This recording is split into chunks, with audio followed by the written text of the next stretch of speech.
Parlons un peu Vierge à l'enfant. C'est le thème le plus représenté dans l'art chrétien. Quand je dis Vierge à l'enfant, je ne veux pas parler d'épisodes dans lesquels on trouve Marie et le petit Jésus et qui sont des thèmes à part entière, comme la Nativité ou la fuite en Égypte ou la présentation au temple. Je veux vraiment parler des représentations de la Vierge à l'enfant comme thème en tant que tel. Et je ne parlerai pas de sculpture parce que comme on va le voir, en peinture, ça fait déjà beaucoup. La Vierge à l'enfant a été peinte au XIVe siècle par les primitifs italiens, au XVIe siècle pendant la Renaissance flamande, au XVIIe siècle, dans un style baroque en Espagne et dans un style classique en France. Et puis le thème est devenu moins récurrent au fil des siècles, mais on le retrouve quand même de temps en temps, par exemple en 1891 chez le post-impressionniste Gauguin ou en 1950 chez le surréaliste Dali. Bref, tous les peintres ou presque ont représenté la Vierge à l'enfant et surtout Raphaël qui en a peint des tonnes et qui en a fait son fonds de commerce. Pour commencer un peu de vocabulaire, on dit que la Vierge est en majesté lorsqu'elle est assise sur un trône. Si elle est assise par terre ou parfois sur un coussin, c'est une vierge d'humilité. Et enfin, si elle est figurée dans les cieux, comme assise sur des nuages, c'est une vierge en gloire. La Vierge et l'enfant peuvent être accompagnés de Joseph, auquel cas c'est une représentation de la Sainte Famille. Lorsque la Vierge et l'enfant sont accompagnés de la mère de la Vierge, Sainte Anne, c'est une représentation de Sainte Anne trinitaire.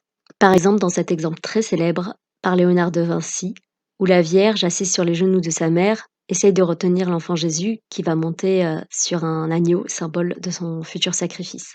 La Vierge et l'enfant sont aussi représentés dans la scène du mariage mystique de Sainte Catherine d'Alexandrie, qu'on reconnaît généralement parce qu'elle est accompagnée de l'instrument de son martyre, qui est une roue avec des espèces de pics. Mais sur ce tableau de Véronèse, c'est un petit peu plus gai, il n'y a pas ce détail morbide.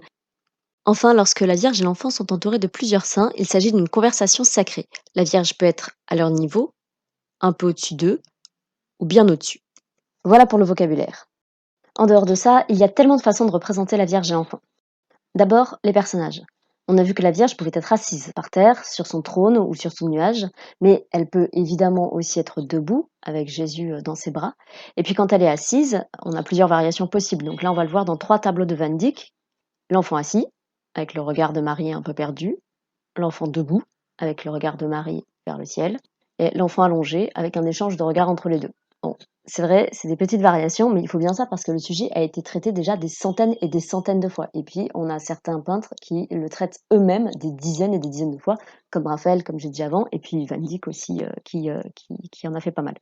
Ici, on a Jésus qui est allongé et endormi. Alors, ça pourrait être super mignon, mais en fait, ça préfigure sa mort prochaine. Voilà, c'est charmant. Bon, et les autres personnages?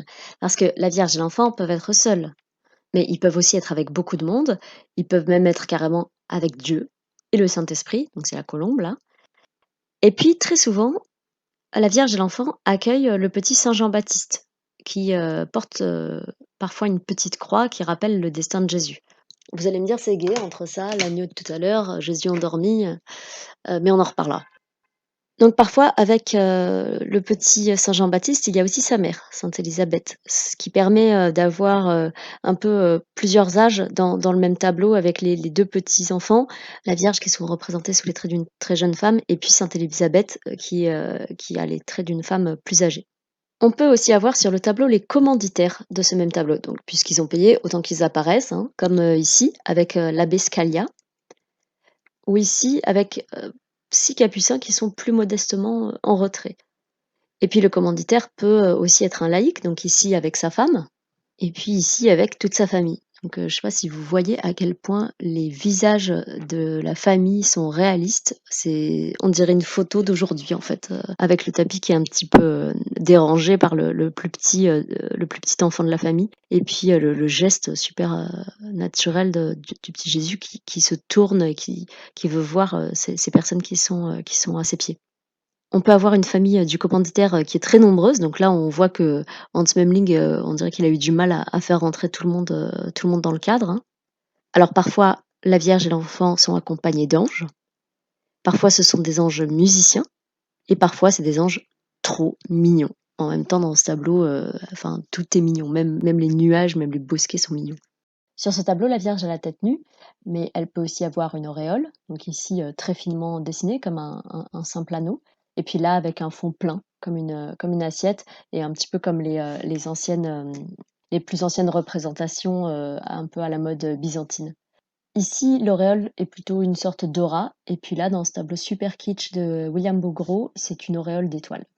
La Vierge peut aussi porter un voile, et elle peut porter une couronne, comme dans ce tableau très surprenant de Jean Fouquet, où les anges sont monochromes, donc soit tout rouge, soit tout bleu, comme dans Peau d'âne, et où son sein apparaît de manière assez peu pudique, on dirait qu'il jaillit de son corsage. Et Jésus dans tout ça, il peut avoir une tête un peu bizarre, et il peut être très très chou. Il arrive qu'il apparaisse un peu rigide, dans des poses un peu figées, comme un adulte miniature, comme ici, où il donne sa bénédiction. Mais généralement, les peintres essayent quand même de lui donner des attitudes naturelles, qui le rapprochent de son statut d'être humain, donc qui le rapprochent de nous. Alors par exemple ici, c'est vrai que les poses, les visages, l'anatomie, ça peut un peu nous surprendre. Bon, c'est quand même, assez vieux, hein, ça date du XIVe siècle. Mais Jésus attrape la main de sa mère et surtout il attrape son talon comme font tous les petits bébés du monde et donc ça, c'est vraiment, super touchant. Ici aussi, on voit qu'il saisit d'une main les doigts de sa mère et de l'autre, la main, de sainte Catherine et il a cet air un petit peu curieux, de l'enfant qui découvre quelque chose de nouveau et qui s'amuse de découvrir ça. Et dans ce tableau, on le voit qu'il joue avec le voile de sa mère. Et ça nous fait une parfaite transition avec les symboles de la Passion, puisque le voile, ça symbolise le suaire, et le raisin, ça symbolise la Passion du Christ. Parce que, comme vous l'avez peut-être déjà compris, dans les représentations de la Vierge à l'enfant, on trouve beaucoup, beaucoup de petits éléments, plus ou moins discrets, qui rappellent le destin tragique de Jésus. Et ça, alors qu'on est pourtant dans un moment, où ce destin est encore loin et où il est tout petit, dans les bras de sa mère. Et d'ailleurs, je ne sais pas si vous avez remarqué, mais en fait, c'est assez rare que la Vierge sourie sur les tableaux. Parfois, elle a un demi-sourire, mais généralement, elle est surtout très mélancolique, comme si elle savait déjà, ce qui allait arriver. Et ça rend ces représentations, très touchantes, je trouve. Donc je vais pas vous parler de tous les symboles de la Passion parce qu'il y en a plein. En fait, en gros, si vous voyez un fruit ou un objet un peu incongru dans une représentation de Vierge à l'enfant, c'est un symbole de la Passion, faut pas trop chercher. Donc par exemple ici, donc la Vierge elle a l'air de faire, des chatouilles au petit Jésus et donc autour de son cou, il a un morceau de corail. C'est un symbole de la Passion. Là, c'est la grenade dans la main, de l'enfant Jésus qui est un symbole, de la Passion et dans ce tableau, c'est le chardonneret. Donc le chardonneret, c'est un oiseau qui mange des chardons, d'où son nom et les chardons, ça évoque la couronne d'épines et la tête rouge du chardonneret évoque le sang versé par le Christ. Donc parfois, c'est un peu moins subtil, donc par exemple, dans ce magnifique, tableau de Titien, enfin, quand on le voit de près, les tissus sont absolument sublimes. Puis il est dans un environnement, incroyable. Enfin bref, donc dans ce tableau, on a carrément des anges qui descendent du ciel et qui portent une croix. Donc bon, là, il y a pas trop de doute sur, la signification. Pour finir, je voudrais vous parler des décors et des attitudes qui varient, en fonction des tableaux. Alors par exemple ici, on a un fond, très sobre, hein, on peut pas faire plus sobre et on a la Vierge et l'enfant qui échangent un baiser. Ici, on est dans un décor très, champêtre et on dirait que la Vierge, l'enfant et sainte Catherine s'apprêtent à pique-niquer. Alors, je vous arrête tout de suite, le lapin n'est pas un symbole de la Passion. On ne sait pas pourquoi il y a un lapin dans ce tableau. Ici, on est toujours dans la nature, mais avec un décor de ruines un petit peu, fantasmé, l'antique, dans la nature, ce tableau, il aurait pu être dans le top 5 et vraiment je l'adore et on a vraiment, cet échange, entre la Vierge et l'enfant qui se câlinent en fait, hein. Donc ils se touchent, la Vierge rapproche son visage, du front de l'enfant et lui, il saisit son fichu. C'est vraiment, vraiment charmant. Ici, donc c'est un peu plus studieux, la Vierge et l'enfant, lisent un livre, bon c'est la Bible a priori, hein, dans un intérieur qui est plutôt simple. Et puis on a des intérieurs un peu plus sophistiqués, hein, donc ici, la Vierge donne le sein devant saint Luc qui la dessine et on est quand même dans un intérieur assez luxueux, puis on voit qu'au fond, on a un décor, assez élaboré avec, des remparts, des bonhommes, une rivière. Là, dans ce tableau, on a une attitude un petit peu moins, naturelle, hein, de Jésus et de sa mère. Donc on a Jésus qui bénit, le commanditaire, entouré de saints. Je voulais vous montrer ce tableau parce que là, on voit que le décor derrière est extrêmement sophistiqué. Donc ça, c'est un grand truc des primitifs flamands, c'est de faire des décors, très, très minutieux, derrière, des décors de ville absolument absolument sublimes. Et puis on finit sur une note plus simple, donc là, c'est dans un décor qui ressemble, à l'intérieur d'une église. On est dans un plan assez serré et la Vierge et l'enfant se regardent tout simplement. Bref, ça fait beaucoup de vierges à l'enfant et du coup, ça m'a donné des envies de classement. Donc voici mon top 6, subjectif bien sûr, des plus belles vierges à l'enfant. En numéro 6, la Vierge donnant la fessée à l'enfant devant 3 témoins, André Breton, Paul Éluard et le peintre Max Ernst, qui est le peintre du tableau.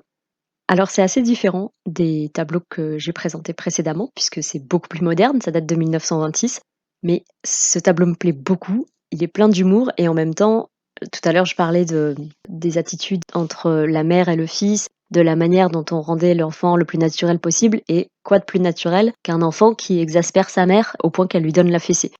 Je pense qu'il y a peu de tableaux qui peuvent rendre le petit Jésus aussi proche de nous que celui-là. Je vais en profiter pour citer Marcel Pagnol dans Fanny. Quand on n'a pas d'enfant, on est jaloux de ceux qui en ont, et quand on en a, ils vous font devenir chèvre. La Sainte Vierge, peu chère, elle n'en a eu qu'un, et regarde un peu les ennuis qu'il lui a fait.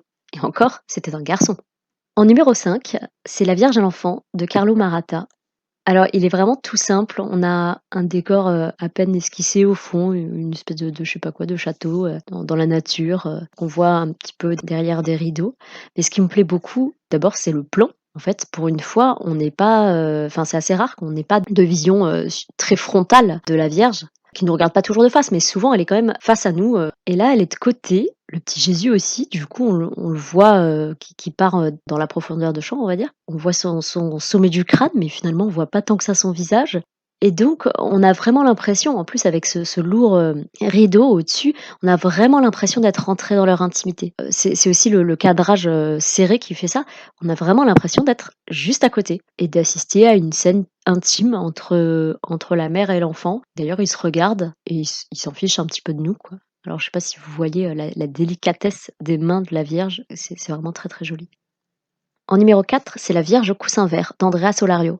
Le dessin est moins fin, je trouve, que dans le tableau précédent, mais c'est pareil, il y a une relation entre les 2 qui est très forte, je trouve. Ils sont vraiment plongés dans le regard l'un de l'autre et ils s'occupent pas du tout de nous. Ils sont très proches. Elle est penchée vers lui, lui il se lève vers elle pour téter et puis elle le soutient avec sa main. Ils sont dans cette espèce d'osmose et on les regarde discrètement de l'autre côté du muret. Et puis il y a ce détail que j'aime bien, que j'ai déjà signalé dans un autre tableau. Là, c'est le petit Jésus qui attrape son pied dans ce mouvement super naturel. Le numéro 3, c'est la Vierge du chancelier Rollin de Van Eyck. Ce tableau est très impressionnant. Il fourmille de détails, il fourmille de manières. Donc on a le carrelage comme ça, donc très droit, avec cette perspective hyper stricte.